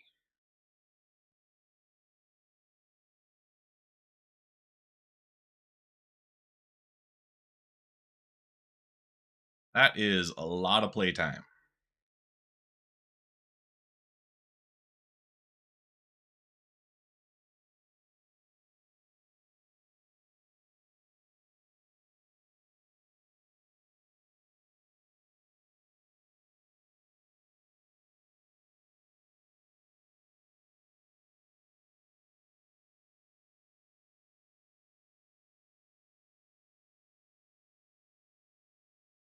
Cooler title to have than the I spent 25K.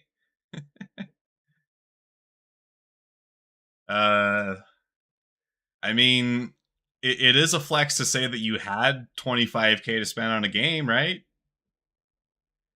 Exactly. That's a different kind of hours spent. That's that real world grind. I'm always kind of torn about like buying your way to the top versus playing. In some ways I think it makes sense. Like content creation, right? A lot of the stuff that you make videos about depends on you having that stuff at your disposal. So I lean a lot on particularly some org members to give me access to ships that I don't otherwise have so that I can make videos about them. And sometimes that converts into, well, I just need this ship more often, so I buy the Scorpius because one, it's an X-wing and that's really cool, and two, it's also great for content creation because it's such a cool looking ship. It really looks good on thumbnails and stuff. But I think there needs to be a balance, which I don't think Star Citizen has very well at the moment. There needs to be things that guides are half of your referrals. There you go. So wait a minute. How do you get referrals out of guides? Like, oh, well, like free fly events, right? That makes sense. There's one coming up in May, so that's a pretty good point. I should definitely start doing more of that.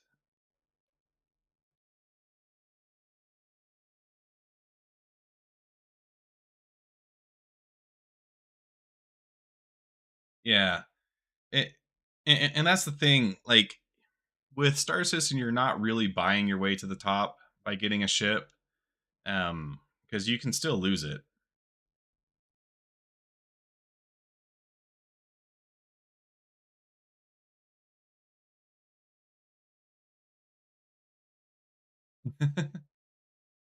Well, I mean, you just told the whole internet, A&M.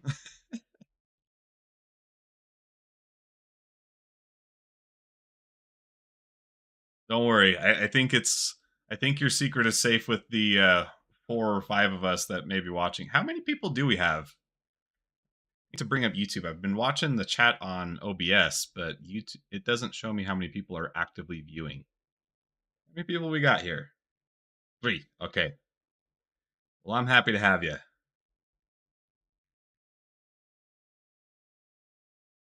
Yeah, May free fly, that's going to be real rough on the servers. I think we are quickly seeing that they need to get some mechanisms in place to undo some of the persistent entity streaming. Like we need to start building in some hierarchies. Like trash can just disappear after 30 minutes. Uh, Gowns that nobody's wearing in the hospital, those can disappear. And I know they're talking about making missions and stuff for to encourage cleanup and maybe building it into the uh, criminal system or the law system. But just as a stopgap maneuver, in order to keep entities lower or at least within a reasonable amount, I think it's okay to just have some things delete themselves after a while.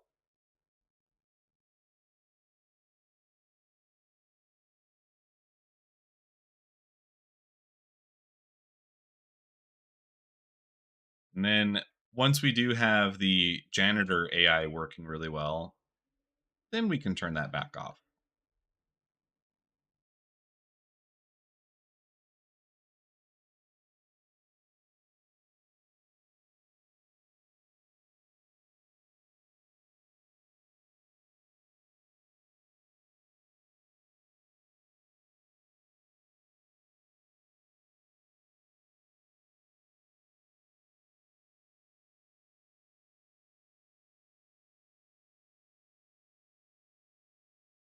All right.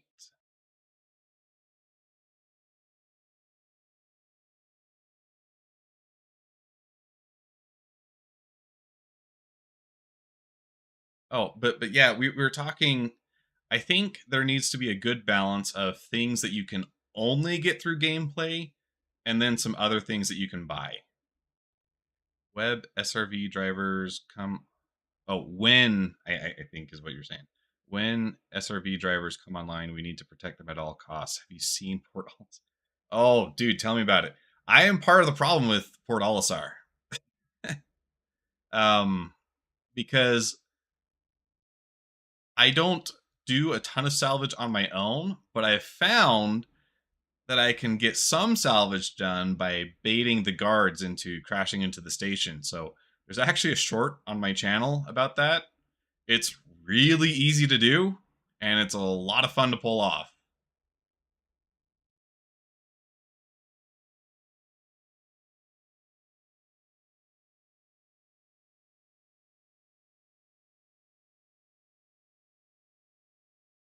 Okay, where was the guy that killed me?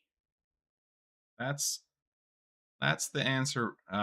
There's one guy.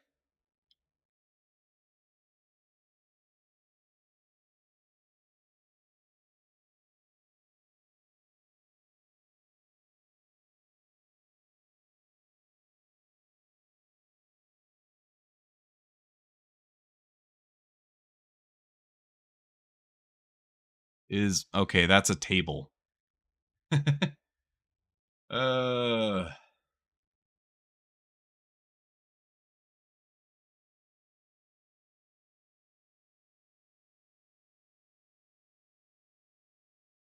there's something 35 meters over here. Okay, that's a dead body. Know about that one. Learned this the other day. You can actually scan for humanoids to some degree. I think that was actually was that Schlag that told me that. Someone, probably Schlag. Generally, he's the one that tells me all the things I don't know.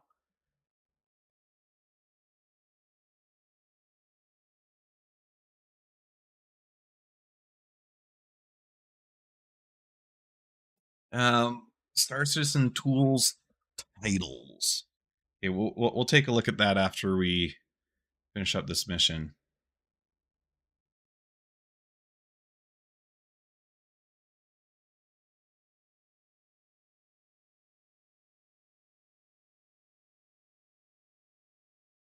Yeah, anytime you go around Port Olisar at the moment, it's just constantly littered with garbage floating around.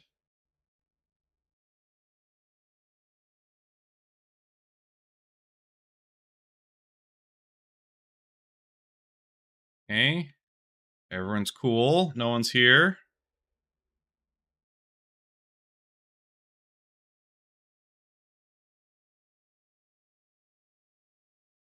Presto changeo. There we go.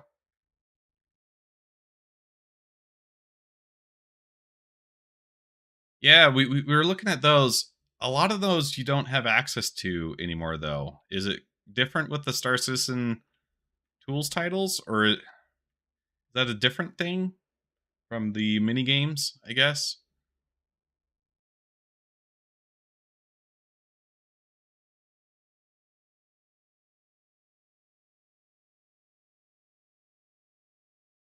Got to grab these ones. Not that one. Vestal water. Gross.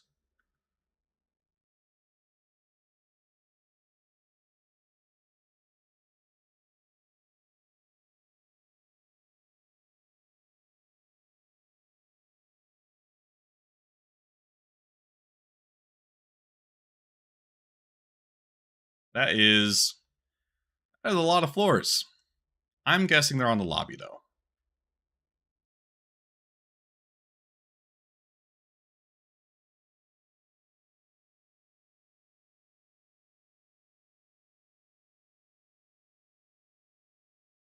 Okay, did that just did I even go to a different floor? Okay, yes, I did.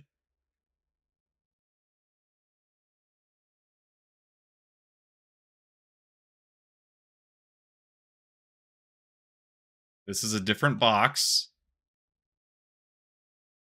This feels like major deja vu though. It is copy of the same floor I was just at in the same building. Why CIG? My mental stability cannot handle this. Okay, ground floor. See who we got here.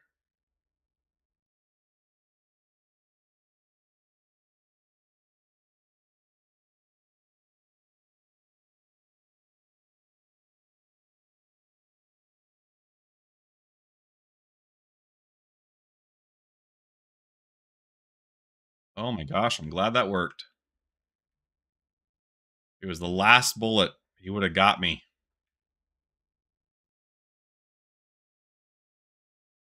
Did that guy just walk through? No, okay, there's a big open space here.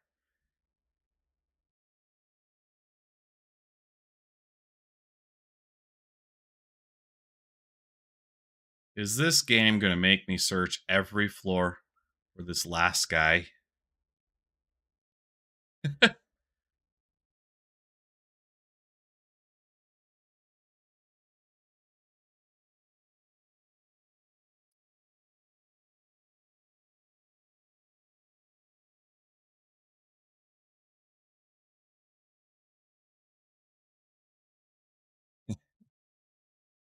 I know it's dumb, but I like seeing this thing do its thing. It's the same as the one that's at the Crusader showroom. Yeah, I swear I saw that there was a green box.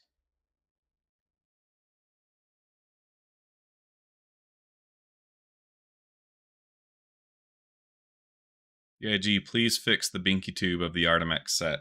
It makes me sad that my suit isn't working right.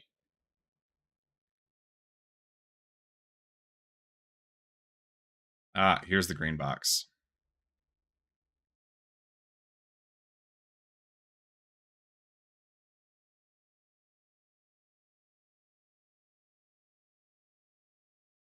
Might as well grab those. Sure. That's the Uberev. Okay, that one. Oh. Nope. Good thing your aim sucks.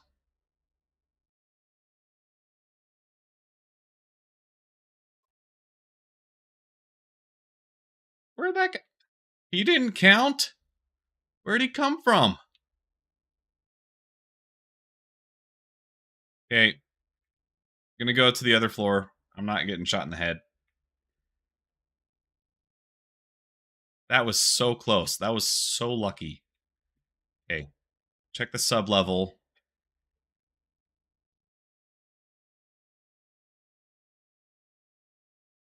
I should have totally gone down there. I had no clue he was there. You had me dead to rights. Can you see that? That flashlight.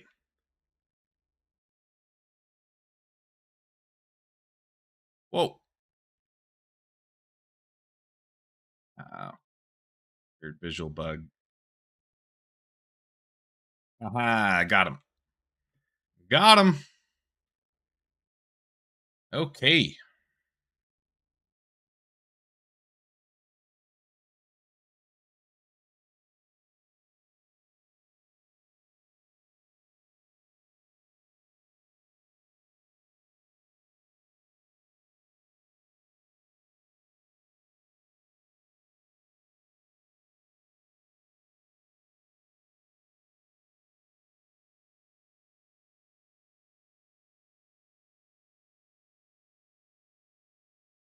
I thought my Gladius was here.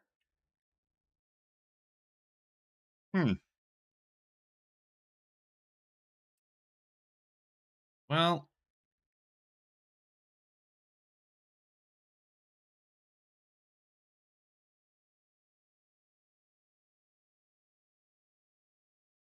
what's the? Okay, so this is the roof. There is one that said pads, huh?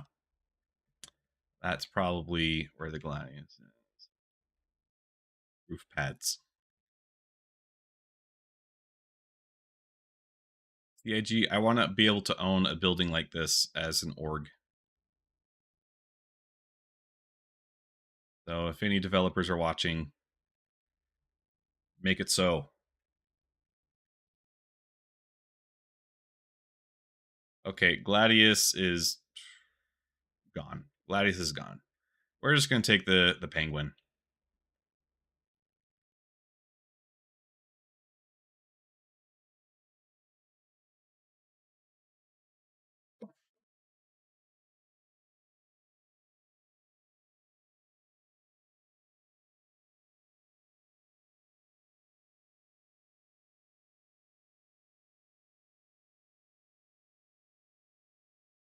Where did the Gladius end up though? Did it literally just like disappear?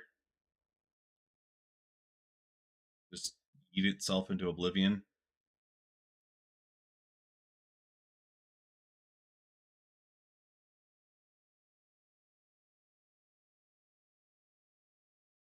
It basically did. Because it's basically inside this building, right?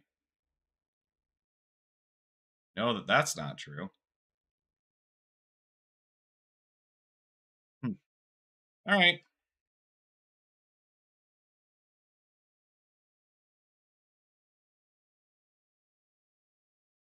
I need to remember for future reference. Up on this stick is cruise control, and down I have the lights.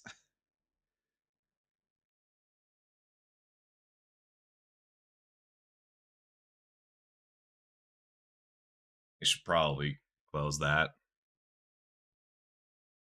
Actually, no, I have a hotkey for that. I just remembered. Yeah, doors and landing gear.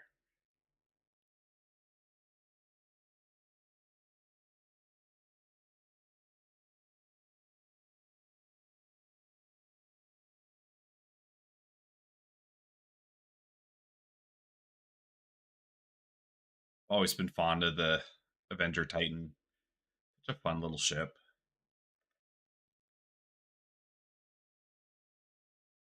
And let's go see how Port Ollie is doing at the moment. I think that's probably going to be where we'll leave off. If you are joining us late, the giveaway information was already given away. So if you want to go back and rewatch parts of the stream, might be able to figure out how to enter the giveaway for Monster Tech.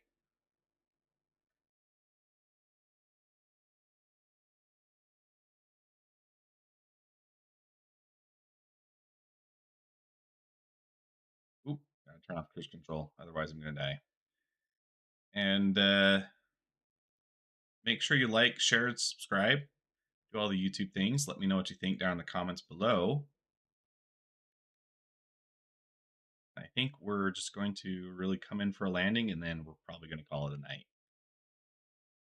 Because I also am hoping that I'll see a few more reacts to some videos I made. So I need to go check out some other YouTubers and see if that has occurred.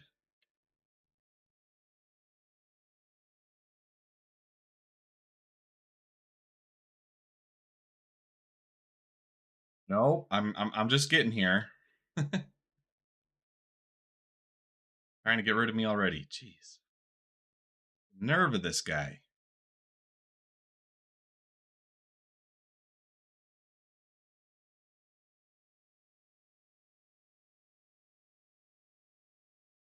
Man, you see that landing?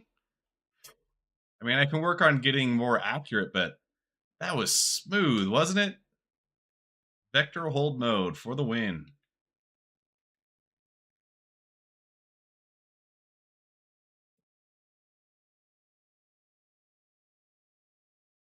All right. Like I was saying before, like, share, comment, subscribe, do all the YouTube things. Let me know what you think down in the comments below.